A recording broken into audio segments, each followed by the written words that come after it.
Okay, testing, testing. There we go. I can't believe I've been doing this for 3 years. It's that special time of year. The game journalist channels are gearing up to release their Game of the Year video, and once again, here's mine. If this is your first time checking out my channel or watching something that isn't hidden gems, hello.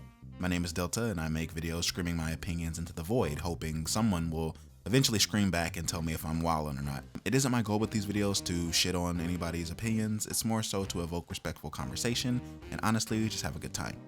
You're never too old to argue with children on the internet. At the end of my reviews, I usually put the games into a tier list so I can go over them again at the end of the year, but this year I only covered RPG Maker games like a fucking madman. Do not worry, I will not be going over the dozens of games I've covered on Hidden Gems. Instead, I kinda wanted to handle this video a bit differently. Outside of my channel, I played a lot of games, so this year I wanted to make a slightly longer roundup and get some of those thoughts out there into the ether.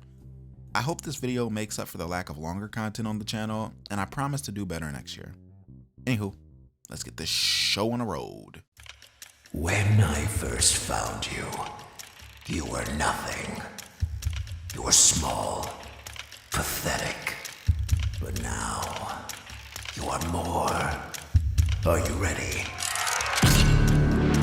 Bet no one saw this one coming. Five Nights at Freddy's Security Breach easily earns my award for, oh my god, why did this game come out like this? I am not the biggest FNAF fan, mostly because I'm over the age of 14, but I do enjoy Scott Cawthon's work. This game had everything it needed to be a super mega hit, but it just completely fucked up its first impression. The bugs were atrocious, the performance mind-boggling, and whose idea was it for the white woman jump scare? Come on, Scott. FNAF has some of the most unique horror experiences in the last decade. White women aren't scary, Scott. Come on. Security Breach wasn't all bad. I absolutely loved the environments and navigating the world, especially when I didn't clip through the fucking floor because I happened to jump and press E, causing Freddy Fazbear to twerk and clip through the universe. The animatronic characters here do get a bit quirky at night. Some of the moment-to-moment gameplay was actually scary, and I actually really enjoyed the stealth mechanics when they fucking worked. Underneath all the cringe and performance issues, there's a good game in there somewhere, and honestly, I still have faith that Steel Wool and Scott can turn it around. Vanny Best Girl, I would like to see more of her Steel Wool, less Vanessa, more Vanny, come on.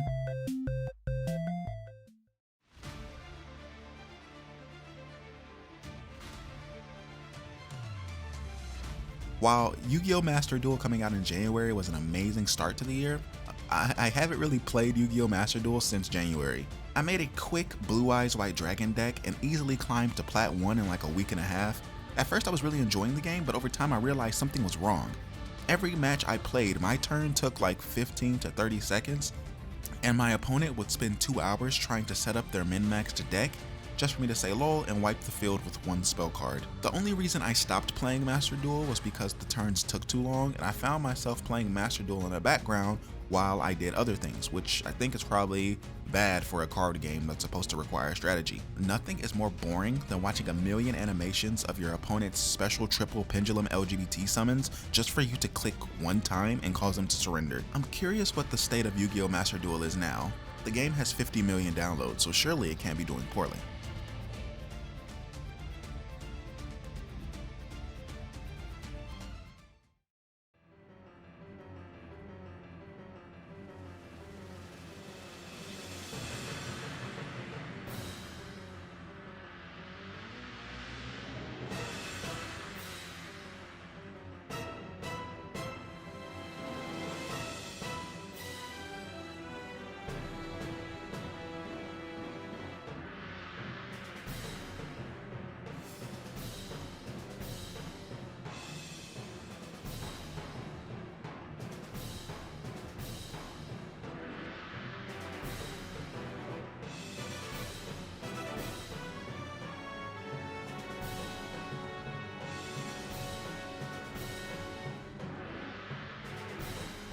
This game's story fucking sucks.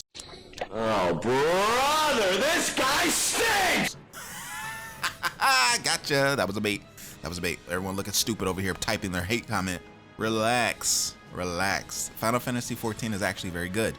It's so good, in fact, that it changed my stance on MMOs. Well, kinda. I used to be very anti-MMO. Everything about them irritated me, but I actually finished a Reborn and I'm playing through Heavensward right now. Final Fantasy XIV has some very interesting ideas, and I was able to enjoy myself for the most part playing the game solo. The community is nice and welcoming, and there's plenty of resources for people brand new to the genre to start here and have a good time. The music is phenomenal, and the combat is flashy enough to make me get hyped over optimizing my rotations. The game is fucking good, so why am I putting it in mid tier? This story has got to have some of the worst pacing I have ever seen. Everyone talks way too fucking much about nothing, and constantly going through 2 loading zones to talk to Minfilia is fucking annoying. But Delta, there's a lore reason for it. I do not care if there's a lore reason for it. You can make anything make sense. That doesn't mean it's good. There was also this really goofy moment towards the end of ARR where one of the big bad guys was like, "Oh yes, I am excited to have our one-on-one fight. Our battle is going to be glorious." Except the fucking fight is a raid, so right after that cutscene, me and like 12 other niggas jumped them. This sort of thing is what takes me out of MMOs. The mass multiplayer aspect ruins immersion for me. There's also a quest where like my hideout was raided and I had to clean up the dead bodies. It was extremely goofy because the bodies were just out in the open with no like tarp over them or anything like that. They were just kind of hanging there just for anybody to see.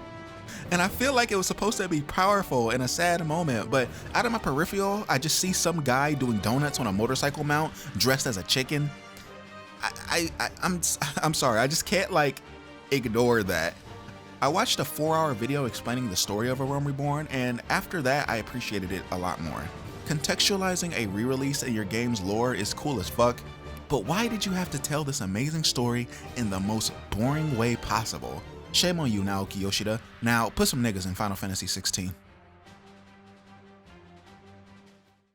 I know you ain't laughing over there, Lost Ark. Your ass is next. Imagine sitting and waiting all day for the servers to fucking work just to load into some mid. I was super excited for Lost Ark, probably because my friends were in my ear hyping it up. The game looks nice and it's flashy, but there just wasn't enough to make me want to consistently play it. The combat is nice, but it gets repetitive very, very, very quickly. This game reminds me of an argument I had with a friend of mine. I expressed that I felt like most MMOs are incredibly boring in the first 8 to 10 hours of gameplay, and he argued that the point of MMOs was the endgame or the post-game content. He implied that the early and mid-game didn't really matter because the fun kicks in at the very end.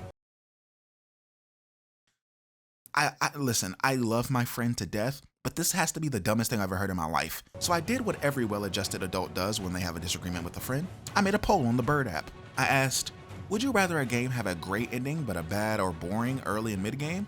Or would you rather a game have a great first half just to fizzle out towards the end? And it seems most people prefer a bad game that gets good at the end over a good game that fails to stick the landing. And that just leaves me dumbfounded. I'm not saying like you guys are wrong. I'm obviously missing something here. I think most people want games to be good from start to finish, but come on now. Like I felt like I was in the fucking Twilight Zone. These games are long, 40, 50, 60, 70, 100 hours of game. And you'd rather wade through 30 hours of shit to get to 20 hours of good instead of 30 hours of good to get to 20 hours of shit? I just don't get it. Mr. Delta, sir, what exactly does this have to do with Lost Ark? Well, I'll tell you. Lost Ark could be amazing 40 hours in, but I just don't have the drive to play a game that became boring 3 hours in for 40 hours. I'm sorry. Titanfall 2 is as good as everyone says it is. I hate the fact that Battle Royales became popular because it caused AAA studios to stop working on cool ideas in order to all chase the success of PUBG. Epic completely abandoned Fortnite single-player content, and Respawn Entertainment has been beating Apex Legends into greatness, hoping it can one day compete with Fortnite. Honestly, I would rather Apex Legends died so Respawn could get back to making fantastic FPS mech experiences. Titanfall 2's narrative is interesting. Its levels are unique and engaging. The game is short, so you can finish it in a sitting or two and come back and do it again in less time than it takes for an MMO to get good. Boo this man! All right, that wasn't fair. I'm sorry. I know, it's jokes, okay? I'm sorry, it's jokes, I know. I wish there were more games where you can pilot mechs. I'm so excited that a new Armored Core game got announced, but I feel like there's a space for a really good mech FPS game in gaming right now. Give it a rest, Respawn. Apex Legends has about 300k players every day, which isn't bad at all, but yeah, give us Titanfall 3.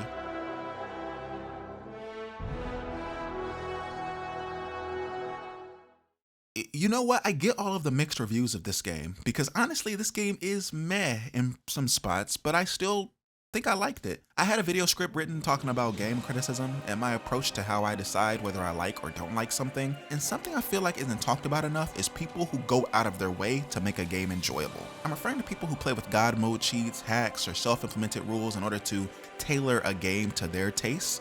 And the question I posed was, if you had to add a bunch of rules on top of a game to make it fun, is it still a good game? I enjoyed Strangers of Paradise because I played it like Dark Souls. I cranked the difficulty and struggled my way through the 5 or 6 hours that I played, and I loved every second of it. The voice acting and story is a little goofy, but honestly, at this point I can probably count on one hand how many games by Square Enix I played whose story didn't make me want to blow my head off from secondhand embarrassment. I'm not going to argue whether this game is good or not because honestly, it might not be unless you play it in a certain way. People who didn't like the game, I asked you to give it another try on a harder difficulty. It got rid of most of the repetitive gameplay because I constantly had to try different playstyles in order to beat some of the bosses. There's a good game here somewhere. Now this is a game that definitely needed more time to cook. I fell in love with Ghostwire Tokyo since its very first showing, and I was hoping and praying that it would have been a masterpiece. But now that I've played it, I have to say, this game is good, just not great. This game definitely became repetitive quickly, but I still enjoyed my time with it for the most part. The combat is fun, and I never got tired of the cool animations and haptic feedback in the PS5 controller triggers. I also thought it was very cool I was able to use the haptic feedback in my PS5 controller, even though I played on PC. The story was okay, nothing to write home about, but nothing to write a hit piece on either. And while the overworld was empty, I enjoyed exploring it and picking up little collectibles and fighting enemies. I feel like this game needed a few more enemy variations and maybe one other weapon, but it's still mindless survival horror fun. Would you call this game a survival horror? Maybe, I don't know, I need to think about it some more.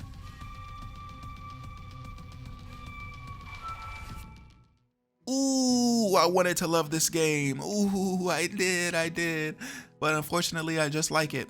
Life is Strange hasn't been good since the very first game in my opinion, and I was hoping a return to form with True Colors, and yeah, there's some greatness here.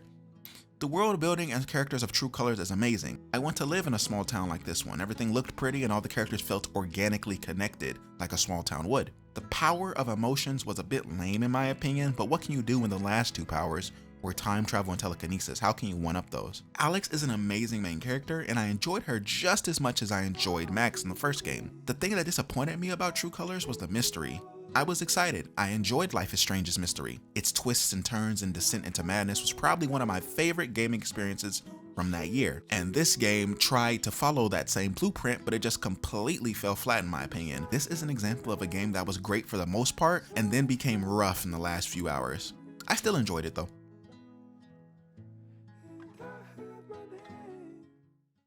All right, y'all are just some big fucking babies. Final Fantasy XIII is an amazing game. I understand the criticisms, I do. The game is a hallway, hope is whiny, the pacing is rough, I get it. But let's keep it a buck though. Do you really go around and talk to every single NPC in every single town in RPGs? No, you fucking don't. Stop lying. Final Fantasy XIII's linear nature fits the story that they were trying to tell. This cast is on the fucking run. It wouldn't make sense for them to be stopping every 2 seconds to talk to some old man who tells you, hey, if you press the start button, you can access your menu. Like, come on, y'all. Use your common sense. Hope is whiny? Duh, he's like 10, bro. Raise your hand if you weren't a whiny 10-year-old. Come on. Imagine you were like 13 and you just got roped into some bullshit that got your mom killed and now you're a fugitive. Come on now. He matures over the course of the game. That's his whole character arc. He has to be this whiny in order for his arc to matter. Is this thing on? Hello? Is this thing on? The pacing is rough. It's always go, go, go. My brothers in Christ, the cast are wanted fugitives. Lightning is Cloud 2.0. Well, Lightning is Cloud. Have y'all played Final Fantasy VII? Final Fantasy VII spoilers ahead. Cloud is just pretending to be a badass. Lightning is a badass. Come on now. Final Fantasy XIII has a killer soundtrack, an amazing combat system, the best black character in RPG history. Come on, this game's hate is not fair. Final Fantasy XIII is a great Final Fantasy. Fight me.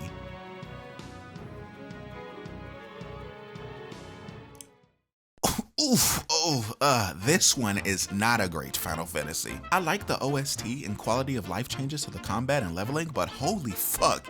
This game removed everything else I enjoyed about Final Fantasy XIII. Final Fantasy XIII had a great cast, but now we just get Sarah and Noel. These two are not interesting enough to carry a 30-hour game.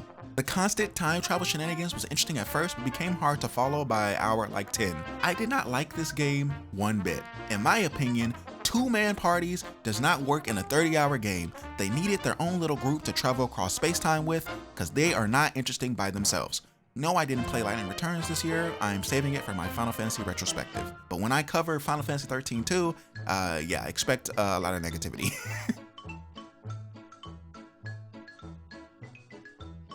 Play Disco Elysium. I am not saying anything more about this game. Play Disco Elysium. It is one of the best games I have ever played, and I think more people should play it. Play Disco Elysium. It is so good that it got me into CRPGs. People should play the new CRPGs. They are good. Play Disco Elysium. When's the last time that you played a game so good that you immediately looked up other games like it so you can try to get that same high like a crackhead? Please, play Disco Elysium. Play Disco Elysium. Play Disco Elysium. Play...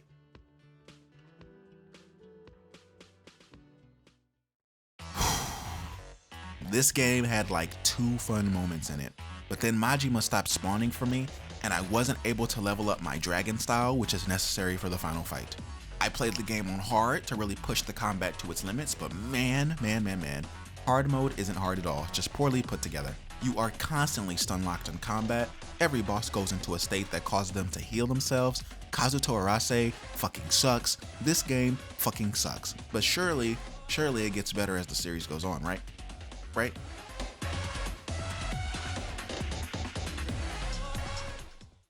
Oh my god, what happened? What happened, Blizzard? How do you release the same game and pretend it's a sequel? What fucking happened?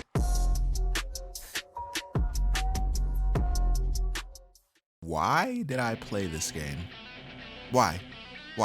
This game is so bad. And like, it keeps showing up on my social media. Like, remember the bouncer? Yes, I remember it. I played it for the first time this year. I had a 10-page script ready for this game. I remember Square Enix Fan 229. Do you remember? Do you? This game is not good at all. If this video gets 20 likes, I'll release my review of this game. But God, it's so bad. Might just be my worst of the year. Legend of Zelda Link's Awakening is one of those games where I went in with extremely high hopes and came out on the other side pretty satisfied. Beaten and broken, but satisfied nonetheless.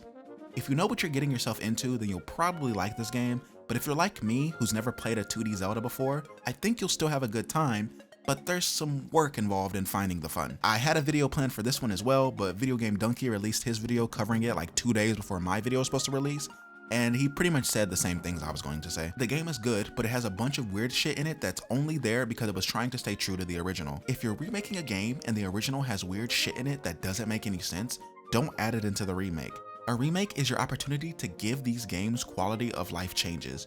Why remake the exact same game? That game will always exist for people who want to go back and play it. There's no need to release a remake with just updated graphics. Go all out. Reimagine the story. I don't give a fuck. Do something cool.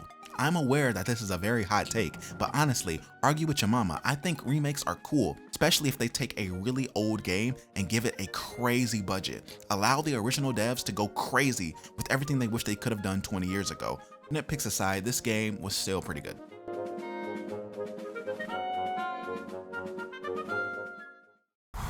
Whew. Okay.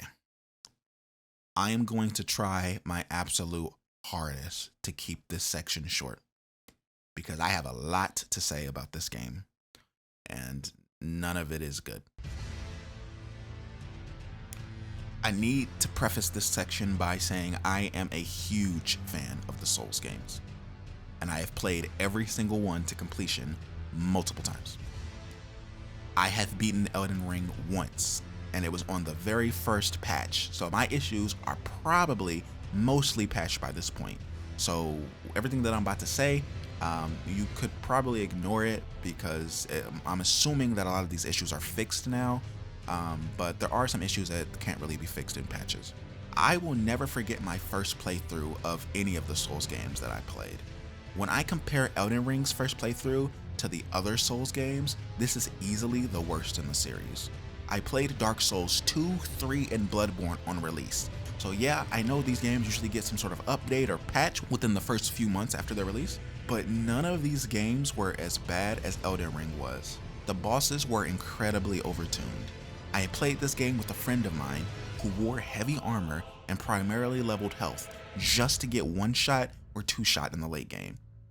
What was the purpose of leveling health at all if all of the enemies were going to one shot me anyway? What's the purpose of finding really cool heavy armor if all the enemies are going to one shot you anyway? The spirit summons was a neat mechanic, but it wasn't balanced at all. Everyone found out which one was the good one and only ran that one. The many weapons and armor sets you could use was pretty cool for about 2 days, and then everyone figured out the good one and only ran that. Magic was busted again. The bosses were busted again. I had more fun figuring out the cheese strats for some of these bosses than I did actually fighting them because you die in one hit. There are 238 bosses in Elden Ring, and only 8 of them are truly unique. All the other bosses are variants or recolors, and while sure, some of the rehashes are tied to lore, remember, you can make anything make sense, doesn't make it good. I also want to be clear that I'm not talking about the quality of these bosses. I'm just saying personally, I would have preferred a game the same size of Dark Souls 3 with mostly unique content instead of an open world of fighting Crucible Knights 16 times. That's not even a joke, you actually fight them 16 times. The open world and scope of Elden Ring is actually quite impressive, but when I would find a cavern or a new zone only to find a Crucible Knight there, it completely killed the wonder of exploration for me. It just was too easy to predict the enemies in the new areas because there's just that much reused content. The mechanics are sound. It's Dark Souls. Like Dark Souls will always be good in its mechanics, but it just Honestly, most of my issues with the balancing and bugs are probably fixed now, but I have zero drive to play this game again because my first experience was just that bad. I could go on and on about things I didn't like, but there are dozens of reviews and critiques on YouTube about Elden Ring, and I doubt I'd say anything new.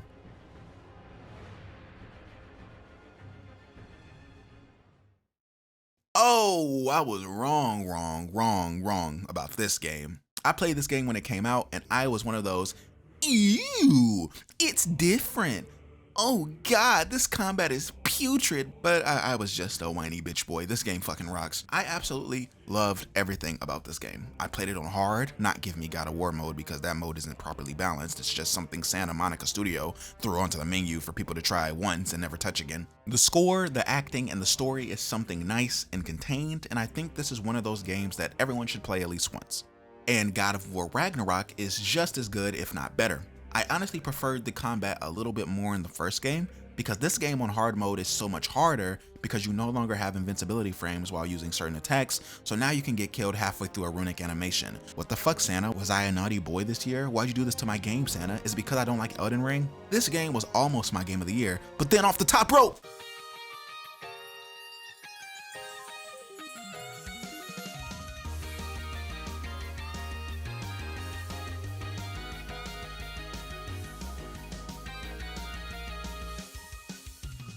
Pokemon Scarlet and Violet are my games of the year. I don't give a fuck what y'all say. This game fucking rocks. Yes, Pokemon should have better graphics. Yes, there was a memory leak causing performance issues. Yes, my game crashed multiple times while playing it, but this game is still fucking cool. If you can find the time to ignore the screaming, I mean, we get it. OMG, how could Game Freak do this? Pokemon is the most popular series in the world. How could... My nigga, we know. No one is disagreeing with you, but look at what we got in our hands. I hope Pokemon never goes back to the old formula. This is the Breath of the Wild of the Pokemon series. It's completely open. It's 4-player co-op. I played the entire game with my best friend and we had nothing but fun. The entire game. The new Pokemon were okay for the most part, and there were some questionable designs in there, but nothing on the level of fucking ice cream cone and pair of keys. The story was good. Hell, it was great in some spots, and I really hope we get some great DLC soon. Toby Fox killed the soundtrack.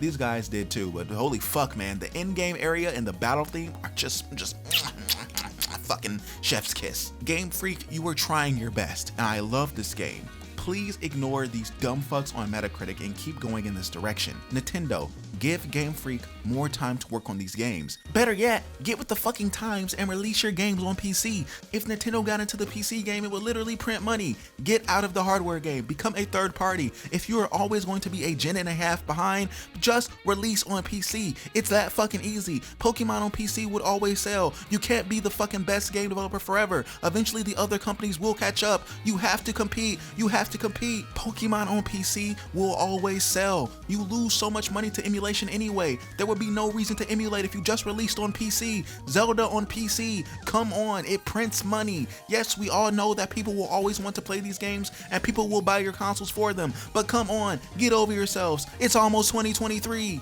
If you have a Switch, buy Pokemon Violet. This was the first Pokemon game I 100%ed, and I can't wait for the DLC so I can go back and stomp around Paldia with my friend again.